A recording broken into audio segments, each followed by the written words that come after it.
बस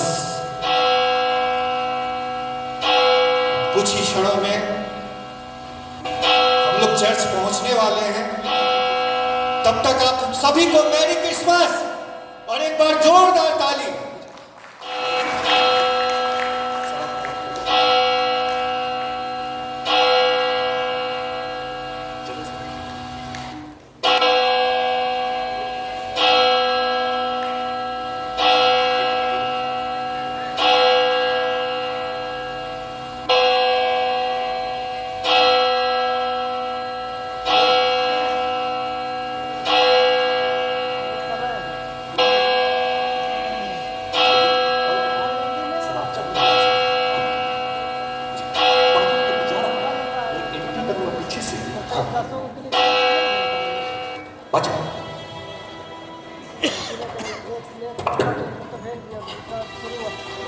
ज़्यादा लंबा नहीं है, हंसने वाला लंबा ऑफिसर है। अभी समय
फादर, मैं एक पापी हूँ और मैं अपने पापों का प्रायश्चित करने के लिए गिरजाघर आया हूँ। इसमें कोई संदेह नहीं। अगर कोई अपने अतीत का लेखा जोखा करे तो उसे अपनी ही जिंदगी में अलग अलग किस्म की जिंदगियों के सूत्र मिल सकते हैं। और ये संयोग की ही बात है, किसी एक दिन वह गलती से या शायद अपनी इच्छा से एक खास किस्म की जिंदगी को चुन लेता है और आखिर तक उसे निभाए लिए जाता है। सबसे सोचनीय बात यह है कि वो दूसरी जिंदगियां जिन्हें उसने चुना नहीं, वो मरती नहीं है। किसी न किसी रूप में वो उसके भीतर जीवित रहती है और हर आदमी को उनमें एक अजीब सी पीड़ा महसूस होती है, जैसे टांग के कट जाने पर पीड़ा होती है। फादर, मेरी उम्र कोई 10 वर्ष की रही होगी। हाँ फादर, जब मैंने डाक टिकट जमा करना शुरू कर दिए, लेकिन मेरे पिता को मेरा यह शौक एक आंख न सुहाता था। वह शायद सोचते थे अगर एक बार मुझे इसकी लत लग गई तो पढ़ाई लिखाई के प्रति मेरा ध्यान उखड़ जाएगा। किंतु मेरा एक मित्र था लोइजी चैपेल का, उसे भी मेरी ही तरह विदेशी टिकट जमा करने का बेहद शौक था। हाँ फादर, लोइजी के पिता बेरल ऑर्गन बजाकर अपने परिवार का पालन पोषण करते थे। वह एक आवारा किस्म का लड़का था, उसके मुंह पे चचक के दाग थे, किंतु मुझे उसके प्रति गहरा लगाव था, जैसा कि स्कूली बच्चों को एक दूसरे के प्रति लगाव होता है, वैसा है। फादर, आप जानते हैं मैं बूढ़ा आदमी हूँ, बीवी और बच्चों का स्नेह मुझे मिला है, किंतु फादर मैं एक बात कह सकता हूँ, दोस्तों की दोस्ती से खूबसूरत इस दुनिया में दूसरा कोई संबंध नहीं होता है, किंतु इस तरह की दोस्ती छुटपन में ही संभव हो सकती है। बात मोहताजगी नहीं रहती, क्योंकि उसमें हमारे स्वार्थों की मैली परत जमा हो जाती है।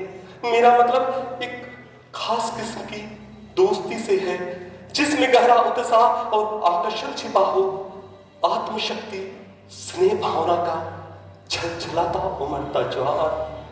वह अपनी इतना मुक्त उछल होता है कि आदमी जब तक एक अंश दूसरे आदमी को दे नहीं देता, उसे शांति नहीं मिलती। मेरे पिता वकालत करते थे, शहर के प्रतिष्ठित व्यक्ति में उनका विशिष्ट स्थान था, उनका रौब दबदबा सब मानते थे। और मेरी दोस्ती एक ऐसे लड़के के साथ थी जिसका पिता पियक्कड़ बैंड मास्टर था और जिसकी माँ दूसरे लोगों के घर की रोटी चलाने के लिए बर्तन साफ करती थी।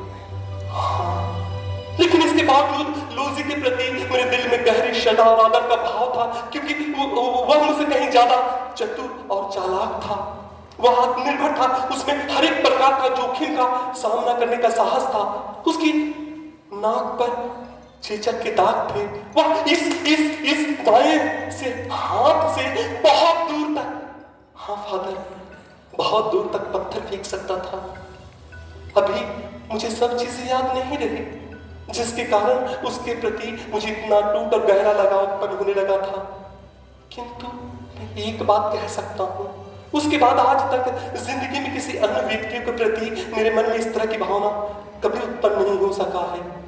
हाँ, उन दिनों जब मुझ पर टिकट जमा करने की धुन सवार हुई थी, तो लुइजी के एक मेरा विश्वास पात्र मित्र था, जिससे मैं कुछ भी नहीं छिपाता था। मेरे ख्याल से मनुष्य में संग्रह करने का शौक आदिकाल से चला आ रहा है। अपने शत्रु के मस्तक, लड़ाई में लूटी हुई चीजें, रीछों के खाले, हिरणों का सिंग इत्यादि, जिस चीज पर उसका हाथ पड़ जाता था वह उसे अपने खजाने में जमा कर लेता था। किंतु टिकट संग्रह करने की अपनी विशेषता होता है, वो हमें एक अलग सा रोमांचक अनुभव देता है, जैसे कि आप सुदूर देशों को अपनी इन उंगलियों से छू रहे हैं। भूटान बोलो या क्या खुद हो, इन टिकटों के सहारे ही आप अपने और इन अनजान देशों के बीच गहरी आत्मीयता से महसूस करने लग जाते हैं। टिकट संग्रह का नाम लेते ही अपनी आंखों के आगे जमीन और समुद्री यात्राओं के रोमांचक कारनामे घूम जाते हैं। यह अपने आप में उतना ही रोमांचक और सनसनीखेज होता है जितना कि मध्य युग में चलाए जाने वाला ईसाइयों द्वारा धर्म अभियान। फादर, मैं अभी अभी आपसे कह रहा था ना कि मेरे पिता को मेरा यह शौक ज्यादा पसंद नहीं था, क्योंकि वास्तव में यह स्वाभाविक भी है। अधिकांश लोग यह नहीं चाहते कि उनका पुत्र कोई ऐसा काम करे जो जिंदगी में स्वयं उन्होंने कभी नहीं किया हो। मेरे भी अपने पुत्र के प्रति ऐसा ही व्यवहार है। पुत्र के प्रति पिता की भावना अंतर विरोधों से भरी होती है। क्या कहा फादर? फादर, स्नेह अवश्य होता है, किंतु पूर्वाग्रह, अविश्वास और विरोध के तत्व भी मौजूद होते हैं। आप अपने बच्चों से जितना प्यार करते हैं उतनी ही मात्रा में विरोध भी है, और ये विरोध की भावना स्नेह के साथ साथ बढ़ती ही जाती है, बढ़ती ही जाती है। खैर छोड़िए फादर, मैंने अपने टिकट संग्रह को गोदाम के कोने में छिपा के रखा था ताकि पिता की नजर ना उन पर पड़ सके। हम दोनों लुक छिप कर एक दूसरे के टिकटों को देखा करते थे।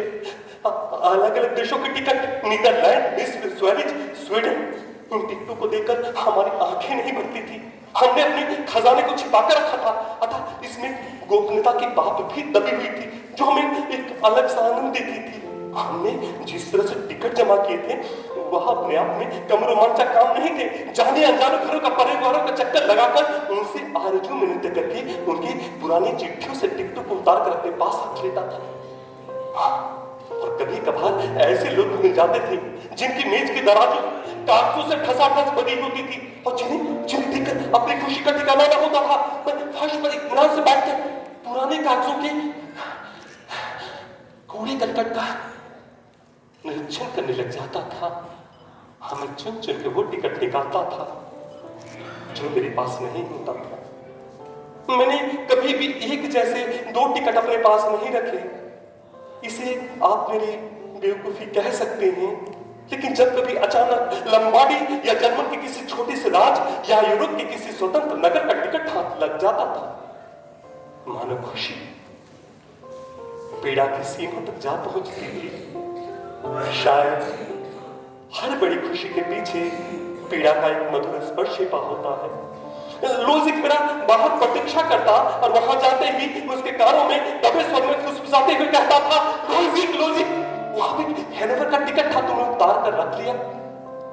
उसका हाँ कहते ही मैं लूटी हुई संपत्ति को जेब में दबोच कर घर की ओर भागने लग जाता था, जहां पर हमने अपने खजाने को छिपाकर रखा था।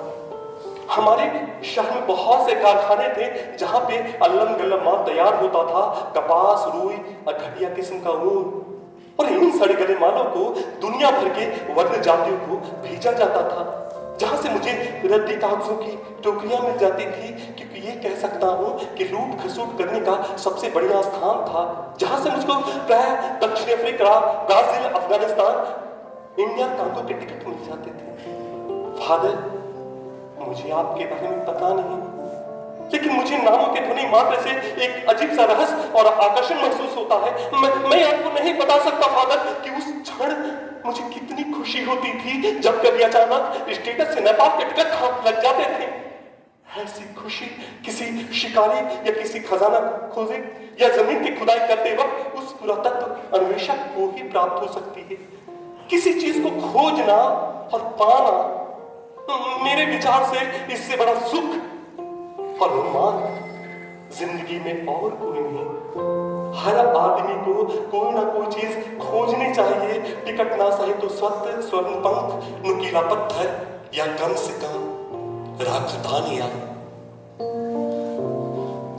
फादर, वे मेरी जिंदगी के सबसे सुखद वर्ष थे। हाँ, सबसे सुखद।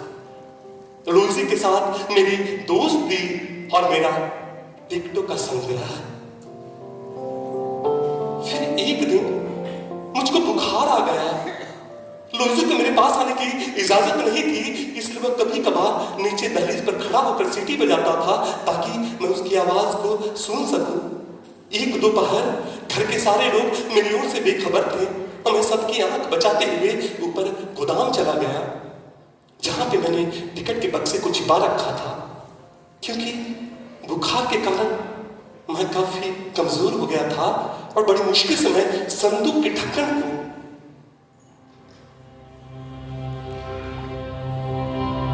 उठा पाया था। संदूक खाली पड़ा था, वो टिकट वहां पर नहीं था। उस मेरे हृदय पर कितना गहरा मर्मात आघात पहुंचा था। फादर, ये मैं आपको नहीं बता सकता, नहीं बता सकता। कुछ देर पत्थर की मूर्ति सा खड़ा मैं खाली संदूक को देखता रहा और उस वक्त मैं रो भी नहीं सका था, मानो कोई गोला तक गया हो मेरे गले में। मेरे लिए यह विश्वास करना मुश्किल था कि मेरी सबसे बड़ी खुशी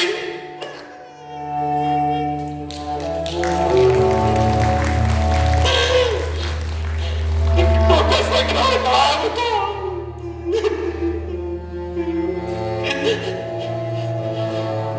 फादर, उससे भी अधिक बात यह थी कि उसे कोई और चुराने वाला नहीं होकर मेरा भयानक मित्र लोजिक था, जो बीमारी के दिनों चोरी चुपिया के मेरे टिकट के बक्से को उठा ले गया था। उस दिन मैं कितना बेचैन, कातर, बेबस था, ये मैं आपको नहीं बता सकता। बड़ी आश्चर्य की बात है कि बच्चे कितने दुर्दमनी पीड़ा भोग सकते हैं। क्या कहा फादर? गोदाम से बाहर कैसे आया पता नहीं, पर उसके बाद मुझको दोबारा तेज बुखार आ गया और चेतना के क्षण गंभीर भाव से मैं उस टिकट संग्रह के बारे में सोचता रहता था। और इस विषय में मैंने अपने पिता और बुआ से एक शब्द भी नहीं कहा। फादर, 8 साल पहले मेरी मां गुजर चुकी थी। मैं जानता था कि वो मेरी अंतर्पीड़ा को नहीं समझ पाएंगे। मेरी एक खामोशी मेरे उनके बीच एक दीवार सी खड़ा कर दी। उसके बाद पिता के प्रति मेरा बाल सुलभ स्नेह हमेशा के लिए समाप्त हो गया था।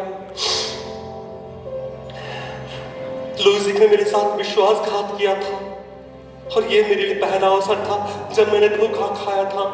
हाँ, मैंने अपने आप से कहा, तुमने एक भिखमंगे के साथ दोस्ती की जिसका फल तुम्हें मिल गया।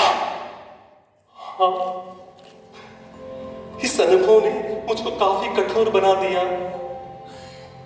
इसके बाद मैं आदमी और आदमी के बीच भेद करने लगा और समाज के प्रति मेरी सहज और निर्दोष दृष्टि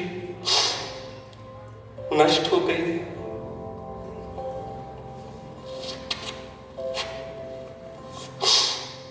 आज सोचता हूं तो लगता है उस वक्त मुझे उस घटना का गुमान न था जिस घटना ने मुझको हिलाकर रख दिया, क्योंकि मैंने कभी इसकी कल्पना न की थी कि जिंदगी भर मुझकर एक खरोच छूट जाएगी।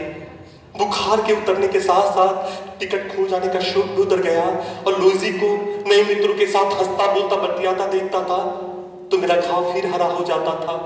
एक दिन वो बीमारी के बाद भागता हुआ मेरे पास आया। उसके चेहरे पे हल्की सी झीम थी। न जाने हम दोनों कितने दिनों के बाद मिल रहे थे। और मैंने रूखे स्वर में कहा, लुइजी, आज से मेरा तुम्हारा रिश्ता खत्म। मेरी ये बातें सुनकर उसका चेहरा लाल हो गया। उसने हकलाते हुए कहा, अच्छा ठीक है। उस दिन के बाद तो मुझसे जी जान से नफरत करने लगा। ऐसी नफरत निम्न वर्गीय लोग ही कर सकते हैं। हाँ फादर, उस घटना के बाद मेरी समूची जिंदगी बदल कर रख दी।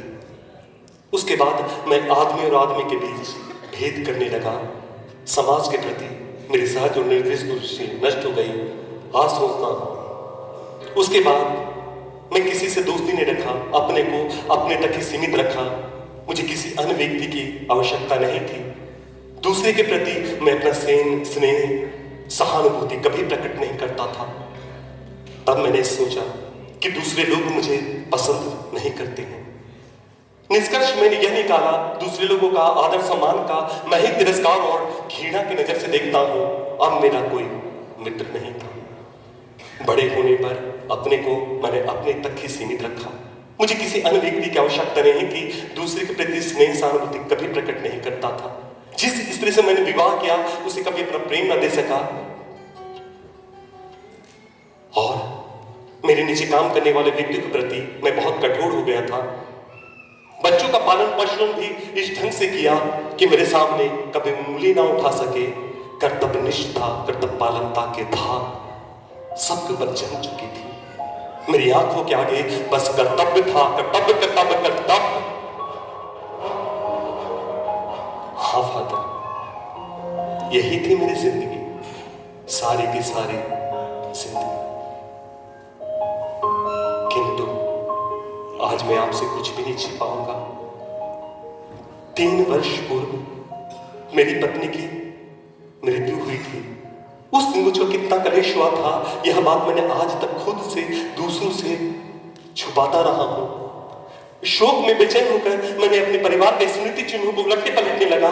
पुरानी चीजें जिसे मेरे माता पिता अपने पीछे छोड़ गए थे, फोटोग्राफ्स, खत, स्कूल की कॉपियां। मेरे पिता एक गंभीर स्वभाव के व्यक्ति थे, पर जिस तरह से उन्होंने इन चीजों को सहेज कर रखा था, उन्हें देखकर मेरा गला भर आया। उस क्षण मुझे लगा कि मेरे पिता सचमुच मुझसे कितना स्नेह करते थे। गोदाम की अलमारियां चीजों से भरी पड़ी थी। अलमारी के निचले दराज में पिताजी ने एक संदूक को मोहर लगाकर रखा था और मैंने खोला। फादर, आज मैं आपसे कुछ भी नहीं छिपाऊं। वो मेरे टिकट का संग्रह था जो मैंने 50 साल पहले जमा किया था। मैं दबाकर इसका कमरे में लेके आ गया, मानो मुझे कोई खजाना मिल गया हो। अब बातें मेरे दिमाग में बिजली की तरह कौन गई। जब मैं बीमार था तो शायद पिता को ये मेरे टिकट का संग्रह इसे छिपा कर रख दिया ताकि मैं अपनी पढ़ाई मन लगाकर करता रहूं। किंतु फादर, मेरे पिताजी को ऐसा नहीं करना चाहिए था, नहीं करना चाहिए था फादर।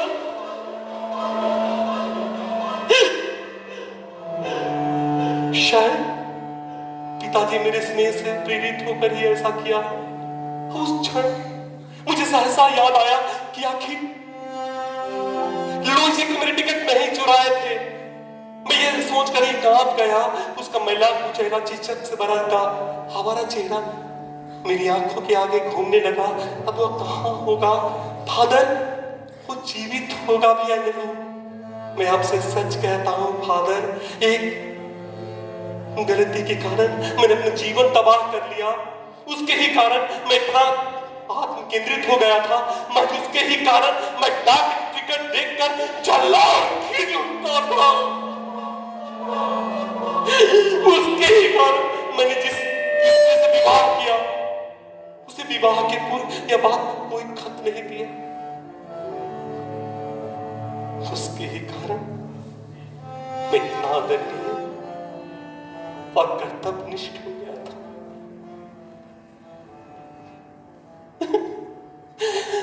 उस दिन मैं अपनी जिंदगी के बारे में सोचा, अगर मेरी जिंदगी में घटना ना होती तो मैं एक अलग किस्म का व्यक्ति होता। एक ऐसा व्यक्ति जिसका दिल हमेशा जोश, उत्साह, स्नेह, जिंदा दिली, हाजिर जवाबी के लिए फड़कता रहता, मुक्त विचित्र आकांक्षों से छलछलाता रहता। फादर, मैं कुछ भी हो सकता था, कुछ भी। डॉक्टर, नेता या आपकी तरह टीचर।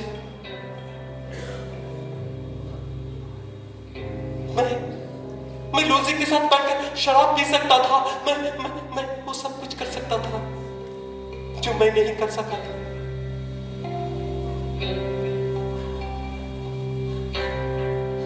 फादर, वर्षों से मेरे दिल पे जमी बर्फ धीरे धीरे पिघलने लगी। वहां सारे पुराने टिकट मौजूद थे, Cuba, Hanover, Lambadi, Philippines. Father, ये देश, ये शहर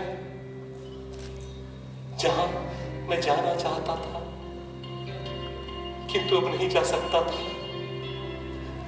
क्योंकि इन टिकटों पर एक अज्ञात चीज का टुकड़ा चिपका हुआ था जो हो सकता था पर हो न सका था।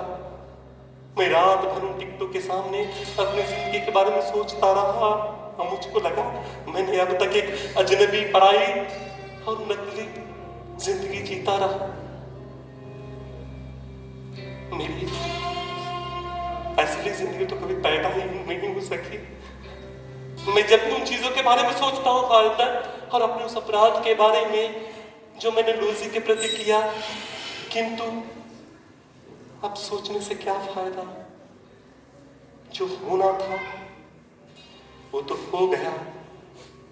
अब नए सिरे से मैं अपनी जिंदगी को तो शुरू नहीं कर सकता ना फादर।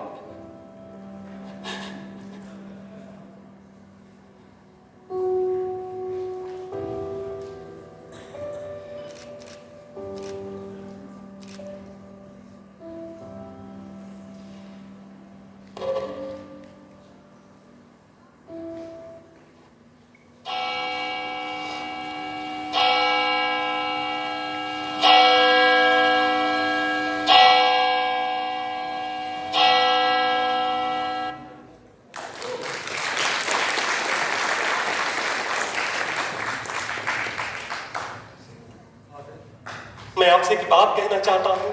मैंने फिर से डाक टिकट जमा करना शुरू कर दिया है। अगर आपके पास कोई डाक टिकट हो तो बताइएगा फादर, उसे लेने के लिए मैं जरूर आऊंगा।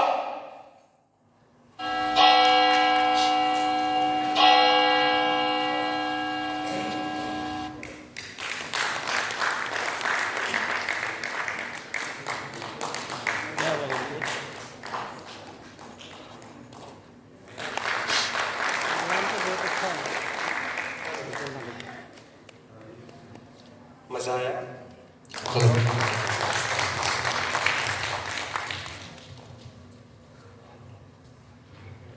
हेलो। बात करने की स्थिति में फिलहाल नहीं हूँ और अभी आप एक नाटक देखेंगे और आपसे गुजारिश है कि आप कल भी आए, नाटक देखें, ये संस्कार का फैलाएं।